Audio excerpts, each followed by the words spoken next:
Good morning, sinners. On this Sunday, as I've just sent Mum off to church, I thought that I would talk about animism within the Christian faith. Because you don't see very much of it, do you? You're not as far as I know, anyway. Yeah. I mean, I'm sure somebody cleverer than I will come along and point out that somebody sainted a donkey someone, once. I think there was a saint donkey, or a beatified donkey, or something like that. And of course Francis of Assisi used to preach to the animals. But unlike mother worship and ancestor worship, which were syncretised into the Catholic faith via saints and Mary, etc., you don't seem to see that much animism, do you? So upon this Sunday, where I'm thinking about animism, I decided to take Pedro from his perch and show him off, perhaps, to those who have never been able to see His Majesty. Here we are. It's perfectly preserved in formaldehyde. Look, there's his face. Yeah, that's pretty rank, isn't it? But I'd like to think that our Pedro, look at his ears, worse than the cauliflower ear, isn't it? I'd like to think that our Pedro, if he is looking down from whatever version of animal heaven doesn't exist, look at his hands, man, rank. I'd like to think if he was looking down, he would be quite pleased that he is still being honoured in life. It's got to be the better way, hasn't it?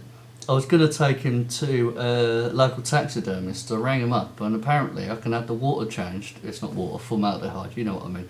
I can have that changed, and I can have him cleaned up for the princely sum of £25, which is good money as far as I'm concerned. So I'm going to get it done, just not until I've got 25 quid spare.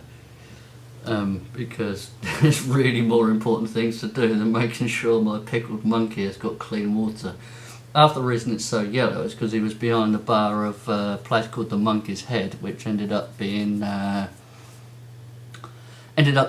into a place called the Bantam Cock. The owner who owned it while it was monkeyed up ended up hanging himself. So I mean, there's a dark legacy of devoted to him, which is what interested me about the animism thing, because what happened to animism in Christianity? I mean, animism has been a direct force in the syncretisation of religions, etc., for loads of years, but not with Christianity. I know the doctrine of souls thing said that women have souls, but animals don't. But why not animals? It doesn't make any sense. I mean, if you're going to imagine an inanimate life force, who are you to say that it isn't residing within the body of an animal? I mean, I have no idea, really. I have no idea. I'm sure somebody can correct me on this and tell me exactly why animals do not have souls, or what the theory is about animals not having souls. The thing with Catholicism, right, and the whole co-option and syncretisation aspect is that it lends itself to, and I mean, I know the Church of England is pretty moribund, but the Anglo-Catholic wing has sans Latin, has high church rituals, but neither of them seem to incorporate the idea of animals, not that I know of.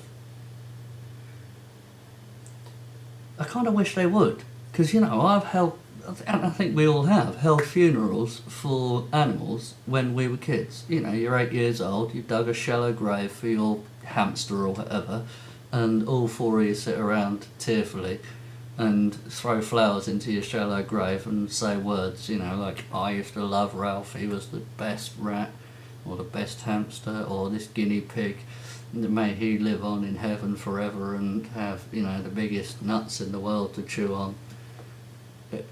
So it's hard to understand how it hasn't passed properly into modern Christianity. I mean, I know I'm from Protestant tradition, but even Protestants tend to still carry over apocrypha and non-doctrinal stuff, as it were.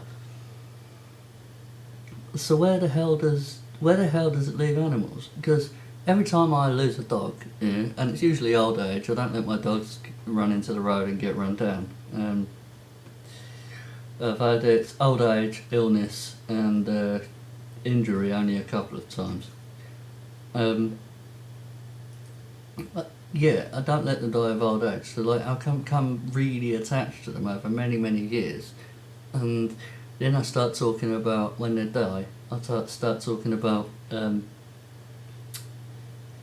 doggy heaven, animal heaven, which apparently is totally non-biblical and not real. And anyway, I don't really believe in the afterlife. I just want to believe in it when my dog's dead, for obvious reasons, because I don't want to believe that he's he's worm food, he or she, which is the sad truth. There is nothing afterwards. They're gone, and that's it.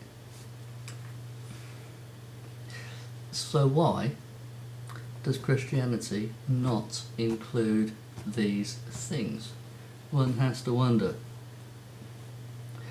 Anyway, my darlings, go forth and sin no more.